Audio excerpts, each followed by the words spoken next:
18 heures. Comme chaque soir, une tonne de filets frais arrive pour le découpage. Le compte à rebours a commencé. Les ouvriers ont seulement 5 heures pour transformer ce saumon en sushi. Il va être lavé, découpé, posé sur les sushis immédiatement, donc cette nuit. Livraison demain matin dans les magasins pour une consommation dans les 4 jours. Et pour que ça aille vite, dans cette usine, tout est rationalisé. C'est une machine qui coupe le saumon en tranches. Certains morceaux servent à faire des nigiri, une tranche de poisson sur une boulette de riz. D'autres, des shirashi, un bol de riz nappé de saumon. Rien ne se perd. Donc ici, on a les tranches de nigiri qui ont été prises dans la partie noble du filet. Donc la partie dans laquelle on a la meilleure épaisseur et qui permet d'avoir les plus belles tranches.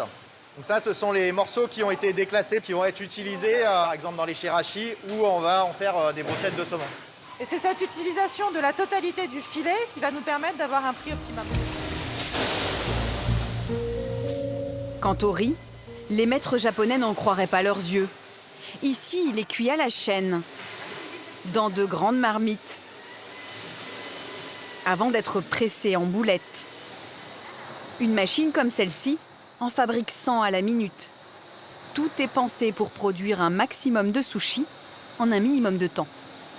En moyenne, dans l'usine, on est aux alentours de 470 pièces par heure par personne, fabriquées et commercialisées. Une formule qui marche.